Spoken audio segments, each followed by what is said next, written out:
everybody, welcome to Muse TV. We are back. We're supporting the New York Latino Film Festival, and this is going to be a film that you're going to have to watch tonight if you're able to go to, tomorrow when the screening is shown, because it's such a great film. We have the writer-director, Ryan Lacen. Ryan, how's everything going? How excited are you that tomorrow it's going to be seen by the masses of people at the Latino Film Festival?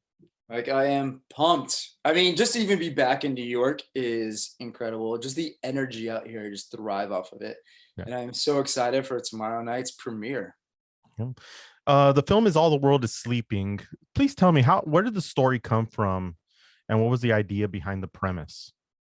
So the story actually came about in a very unique way. I met with, well, I did this movie several years ago in Tennessee, and that movie was like doing a bunch of film festivals. And this nonprofit in New Mexico called Bold Futures saw this movie, and they contacted me, and they're like, "If you can do for New Mexico what you did for Tennessee for that movie, would you be down to come here and talk to us about a possible film project?" So I'm from New Mexico, so I jumped at any opportunity to be able to go back home. So I went back, and with Bold Futures, they linked us up with these seven mothers who have basically fought and continue to fight against substance abuse. And so over the course of like 8 weeks, I was just able to like sit, listen, and learn, hear all their experiences, hear all their stories, get basically behind the curtains of what it's like to be a mother with like a substance abuse issue. Because I mean, being a parent is got to be what the hardest job on the planet. And then now you add on top of that what it's like to also be dealing with like addiction too. So I took all those experiences, went back, I wrote a script, and then I brought the script to the group, and I was like, "Here is All the World Sleeping. Please read it. Let me know what feels authentic, what feels real, what feels honest. What do you want to change? What do you feel is not highlighting your voice enough?" And with their guidance, we got the script to the spot where we all felt comfortable with it. And then we made a movie. And they were with us the entire production to be able to assist the cast, to be able to make sure everything felt honest. Yeah, and what a great cast you have as well. I mean, the cast is superb. The acting is great. The story is amazing. I had told Melissa earlier, Melissa Barrera earlier, is that I saw this somewhere. The trailer came out, or the little piece of trailer, I saw it, and I was just like, oh my God, this is something I have not seen in this type of format. And wow, what an amazing story. Amazing direction by yourself and great cast. How What about was it? performance? Yeah, exactly. What was it? What was the performance? When you were casting this, and then this was shot in 2018, I believe, correct? Correct. Yeah. What was it with the cast and picking the right people to play these roles?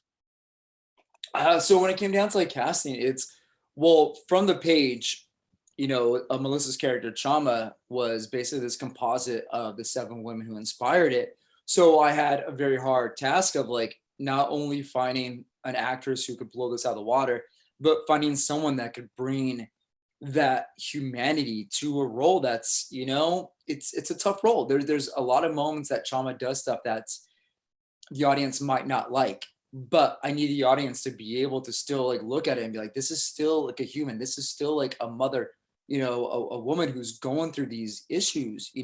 Before we just point our fingers at her and judge her, let's learn. Let's see her. And when I first met Melissa, I knew this is her. This is not only the right person for the role, but this is an actress who like I want to work with. She has such an amazing like energy and warm heart that she brings not only to like a friendship into any relationship that she meets, but to her roles as an actress. She puts every single thing that she has into the role. And that's the one thing that you see on this on this film. Like, it was a role that I had never seen her in, a position that I've never seen her in, and she just blew it out of the water. Oh, It's just amazing. it's so raw, and the places that she was willing to go. And two, this is an independent film, so it's like we don't have the luxury of having like a 30-40 day shoot schedule, so it was a very condensed shooting schedule. And Melissa would have to go through like a detox scene in the morning, this raw beat up scene, and then in the afternoon she would have to go do another scene with like her and her daughter on the bus, and she was just able to go from scene to scene, snap out of it, basically scream, bring herself to the point of like, pure destruction, and then just bring herself back up. Yeah. Yeah. And an additional cast was Jackie Cruz, Jorge Garcia, Kristen Gutowski, Luis Bordenada. I mean, Yeah, you look at that class and it's like you don't think small film because these are all well-established actors, yeah. and it really does fill out the cast and the story so well with their great work. Yeah, we got so lucky with everybody. And that's kind of what we were looking for too, or what I was like trying to search for and trying to pick that perfect cast is like when Kristen Gutowski comes in, it's we don't see her until 45 minutes into the film where we were basically already established on our path. But she comes in and just like presents like this is this character, this is his world, and she does so much in that first 20 minutes. That's just incredible. Yeah.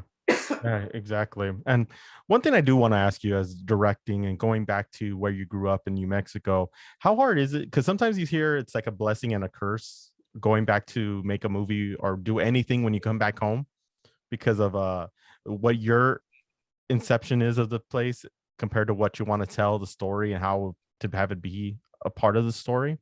How was it to go back and direct in New Mexico and to be back home and to do a movie at home? I mean, honestly, I would say more of a blessing. It was for a film of this like magnitude, we could not have pulled this off if we weren't in a place like New Mexico.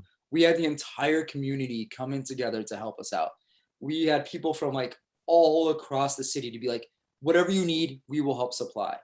So with the community support and with an amazing, amazing crew, we're able to pull off the vision, the script, and make this film what it is. Yeah. And the food in New Mexico is incredible. So to be able to have green chili and red chili for catering every day, not a bad deal. Yeah, exactly. That's not a bad thing to have because food in New Mexico is awesome, especially with the sopapillas. But Oh yeah. so there you go. I mean, you have the best of everything there. Um, Another question I had for you is what's next after with the film once it shows at the New York Latino Film Festival? Is it still going to hit the film festival circuit? Or are we going to see is there an what's next for this picture? Yeah, so we well when deciding to, do our debut, we had obviously a lot of festivals to choose from for the premiere, but the New York Latino Film Festival was so gracious and so wonderful with their kind of words for the film, and they're boosting it and putting it out there. And that's kind of what we were looking for. We want to get this film as widely accessible, so therefore people from all walks of life can be able to check out this film and come away with hopefully the message of like it's time for us to start looking and listening to our friends, our neighbors, and people going through substance abuse. So it's a universal problem, so we're trying to make this a film that gets out there universally. So after we do our debut Thursday night, we're going to go on like a little festival tour, try to hit a bunch of festivals before we go out to distribution. So hopefully 2022, the movie will be available everywhere. Awesome. And any stops here in LA for all our folks here in the LA area? Is there going to be a possibility of? Oh, absolutely. Okay. I live in Los Angeles, so we'll definitely be doing an LA screening. Awesome, Satcher. We make sure that when it comes out, we get everybody out there and we support your film because it is definitely an amazing film. I loved it. I watched it two times actually before I actually did the interviews because it was just so good. So good. Give us some of the details for tomorrow. How can are tickets still available? What time? Where are they showing it in New York?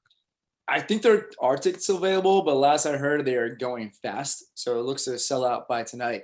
So if you are interested, it's the New York Latino Film Festival tomorrow, Thursday, the 16th at 7 p.m. And then if you just go to the festival's website, you'll be able to pick up some last minute tickets. But we have a good representation from the cast and the crew that's going to be there. So come out, have a drink with us on the red carpet. Awesome. Hey Ryan, you really knocked this out of the park. I am not shocked that after that first screening that somebody picks it up and gets it for distribution, because it's a great film with a great Latino cast and a great story. Ryan, thank you so much for being a part of Muse TV, and good luck tomorrow for the premiere or the Yeah, thank debut you so much. at York Latino Film Festival. Yes, thank you. No problem.